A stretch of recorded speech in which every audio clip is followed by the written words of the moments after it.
Movie fans, the first topic I'm going to discuss today is they cast Guy Gardner in the Green Lantern version, Hawkgirl, Mr. Terrific, and some other DC hero.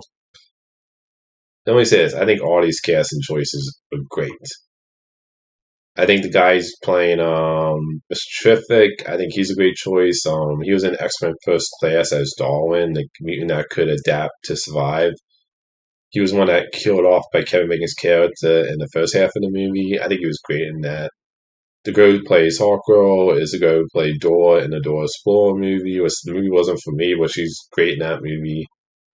And the guy who's playing the one DC character, I can't remember the name of. He was in the show Gotham. I remember playing one of the villains. He was great in that show, and they've been in other stuff. I don't know off the top of my head what the other stuff they've been in, but they're great actors. But the one I'm most excited about is Nathan Fillion. He's one of my favorite actors. Obviously Firefly, Serenity, Slither. He was in Guardians of the Galaxy Volume 3. He's been in a lot of great shows. He's just a great actor. He's really funny in a lot of the movies he's in, too. And him playing Guy Gardner, that Green Lantern, I think is a great choice. Because Guy Gardner in comics is kind of like one of those characters that's a dick, but he's a likable dick. And I could totally see Nathan Fillion pulling that off. And he's also worked with James Gunn plenty of times, so I think he's a great choice. And I just loved hearing him, because I've always thought he would make a great superhero when it comes to like a DC or Marvel character. And I think he's a great choice for Guy Gardner.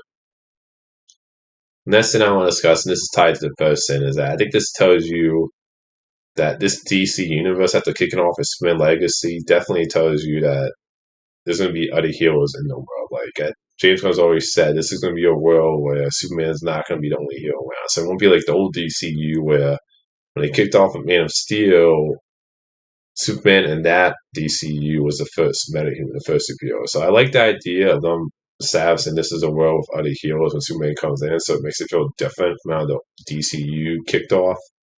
Even a little bit how the MCU kicked off too.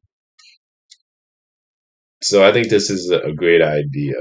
Now, I am worried a little bit, but the reason like I'm not too worried, but only a little bit, is because even though I'm worried about the idea of maybe these other superheroes taking away the spotlight from Superman and Lois, is that the reason I'm not like a big worry about it is because James Gunn's track record. I still trust James Gunn. His filmography track record shows he's great with ensembles when it comes to the movies. Look at the Guardians movies, the Suicide Squad movie.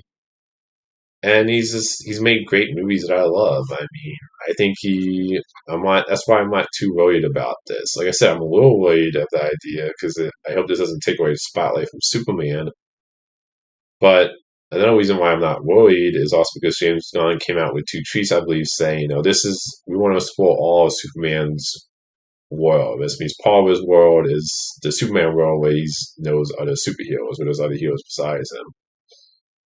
So I like that. And then this is the most important thing, he made it clear in a tweet saying, this story will be about Superman and Lois. They will still be the main focus. Which makes me think these heroes are important to the story and are not going to overshadow this feeling like this Superman is the main character. So I like hearing that. And he also said, this isn't me he's not doing this, he's not putting these characters in just to set up another movie. So I like that. So it's just all the stuff he's talked about, tweet-wise, that he released. Because I know a lot of people are worried about this. And I was a little worried at first. And I still am, but I'm not worried as much based on what he's saying right now. And I think James Gunn can pull it off. I think this will be a movie where you have other heroes, but I still think he'll be able to pull off making it sure that it's Superman focus.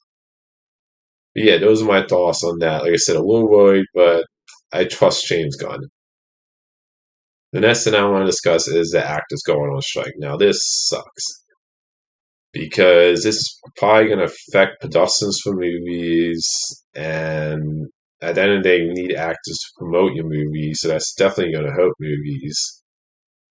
And like I said, I mean, I understand on the actor side, it's a livelihood. They want better benefits, better pay like the writers, even though I do think the actors get paid a little too much that time, personally, in my opinion. So I don't feel as much sympathy towards them as I do the writers. But I get why they're going on strike with the writers. So I understand that side. It just sucks as a movie fan because I think this is going to have a real effect on the movies in the future right now. And the next thing I want to talk about is the studios stalling the writers out. Basically, since the studios have more money, they're waiting. The writers and studios haven't come to agreement. They're not talking to each other from what it sounds like. And to me, all this does is make the studios look like giant big assholes. And I know the studios, from what it sounds like, they can't, the studios come off like they care more about the buck, about the money.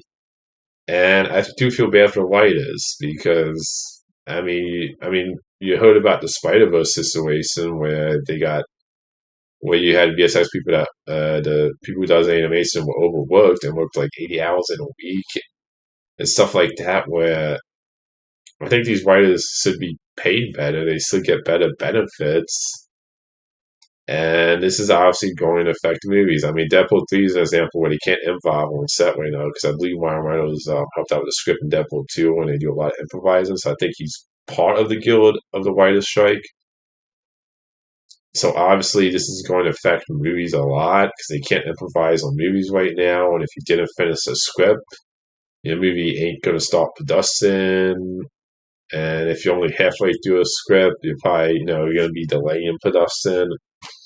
So it just sucks. I think the way the studios are handling this, the fact they're not talking to each other when it sounds like on both sides, sucks right now.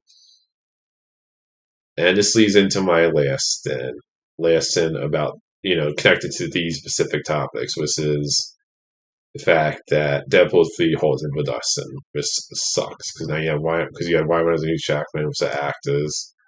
And I really hope with Deadpool 3 holds in production, because I'm really excited for this movie. I mean, you saw the pictures come out with the 20th Century Fox sign and Hugh Jackman in the yellow and blue Wolverine costume.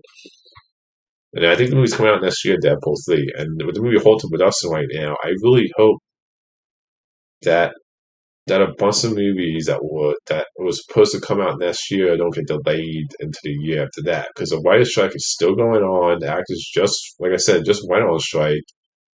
And the writer's strike doesn't sound like it's ending anytime soon. And with the actors strike going on now, who knows if that's going to end anytime soon, too. So it just sucks as a movie fan right now because I'm worried that a lot of movies are just going to get delayed, pushed back. The budgets are going to go up because of the fact, it costs a lot to film a movie every day. And I mean, I know COVID affected a lot of the budgets for some of the other movies where budgets went up because production was stopping and going. They were delaying filming because when COVID hit and all that. And it just feels like we're going through something similar like that again. And as a movie fan, it just sucks. I mean, I hope this doesn't affect next year's movies where stuff gets pushed, delayed. But who knows at this point? As a movie fan, it just sucks right now. The next thing I want to discuss is the news that TMNT Mutant Mayhem releases one time, hour and 39 minutes. Now, one times, I don't really get excited worried about one times. At the end of the day, to me, until I see the movie, I can't say whether a long or short or somewhere in the middle is the right one time for a movie. So personally, this news doesn't really do anything for me until I see the movie. But I'm not shocked it's like hour and 39 minutes as a short movie. It's an animated movie, and it kind of feels like it would be a movie that would be short. The next thing that I want to discuss is the news of Alita Battle Angel. That James Gunn has talked about doing more Alita Battle Angel movies, more, bunch of sequels. Let me say this. I was only a fan of the first one. The main girl's good in it. It has some cool action scenes, but the story just didn't come together for me in that first movie. And just overall, I didn't think the movie was very good. So it doesn't... I'll say this. I wouldn't be excited for a Alita Battle Angel movie, but I would be interested to see a sequel if they can improve on the script and make me care more about the other characters. So, I mean, for me, this is news where I'm like, yeah, I'll be interested to see another one, but I'm not really, really excited to see another one. And James Cameron, this doesn't mean the movie's going to happen because he's still working on the Avatar sequels, so they have Avatar 3, 4, and 5, and those movies take forever. He's obviously not going to direct it because he was a producer on the first movie. He didn't direct the first movie. Plus, he has a Terminator script he did because he wants to do a new Terminator movie. So I mean, I don't think this doesn't guarantee another Battle Angel sequels are going to happen. But as whether I'm excited for more or not, I'm kind of in the middle where I'll be interested, but it's not a movie I'll be like overhyped to see. The next thing I want to discuss is a Blue Beetle trailer. They put out a 3-minute Blue Beetle trailer, which I think this might be the final trailer, I'm assuming. Let me say this, I'm really excited for this movie. I actually think this movie has the best chance of doing well. And the reason I say that is because with the news that this could possibly be part of the DC universe, with what James Gunn and the director have said, if this movie is a success, is that you have a relatively unknown character. So you have a character that not a lot of people know about. And I think the reason why this could be, this could be part of these universe is because you have nothing in trailers that show that this will be connected to the DCU. And I think this trailer does a fantastic job. I think this trailer will get people more hyped up too. I think it looks fun. The action looks great. The visual effects look great. Like I love this look of the suit in the movie.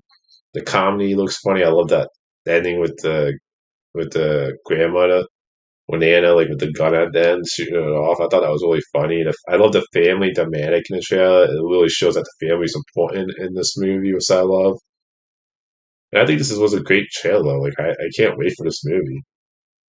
And I think this trailer did a great job, in my opinion, of getting people more excited for this movie. And I think this has potential. And it also helps this movie's like 120 something budget. So I think this has a much better chance of making some money. And I hate to say this, but the visual effects in this trailer look better than the Flash visual effects. I love the Flash movie, but when I watched the trailers for this, and I recently rewatched Guardians 3 again, it really makes me just kind of go like, I don't understand what happened with the effects in the Flash movie. But yeah, I think the Blue Beetle trailer was fantastic. I can't wait for this movie personally. The next thing I want to talk about is the Guardian Galaxy Volume 3 news that James Gunn and Chris Pratt have talked about doing a Star movie. Now, obviously, he won't direct it. He probably won't write it either. Like, maybe there's a chance to write the script. And this doesn't mean this movie's going to happen. But spoiler-wise, if you watch Guardians of the Galaxy Volume 3, at the end you see the legendary Star-Lord will return. So I think that was a hint there that, I could definitely see a Star-Lord movie happening. And he said it would be about him adapting to Earth, being a hero on Earth. And I love that idea. I think Chris Pratt is great as a character. I love the character. And I think it would be kind of funny, like a fish out of water type of story, seeing him like adapt to how the rules on Earth is compared to space. I think that would make for a really fun, great story. So I would definitely be down to see a Star-Lord Soul movie if it happens. The next thing, and this will be the last thing I'm going to cover, is that they released reactions for the first reactions to Oppenheimer, and it sounds like this movie is fantastic. Now, I can't wait for this movie. I think the trailers have been great. It looks tense. And I heard reactions saying it's kind of like a horror movie. I love hearing that because you're dealing with a very dark story of a guy creating an atomic bomb. So I'm not going to this movie expecting it's going to be, a happy story. But I love that people said it came out feeling like a horror movie. It's from what I heard, like people calling it tense. It's like an edge of your seat movie. And I heard some people call it Christopher Nolan's best movie. And the one thing I would say about Christopher Nolan, I will say about him, is that he's never made a bad movie. Even movies like Dunkirk, which a lot of people love, I like it, but I don't love it. But I still enjoyed it. But even movies like that, Dark Knight Rises, and Tenet, which is, to my opinion, his weakest movies for me, I still enjoyed those movies, though. Like, he's never made a movie I could say I disliked or thought was bad that I've seen of his. So I'm so happy to hear we asked for this. Have been fantastic. Like, I can't wait for this movie. It's definitely one of my most anticipated movies, and I really hope it lives up to the hype that I'm hearing. Because the trailers for this movie makes it look fantastic. So that's all the movie news today. Until next time, movie fans.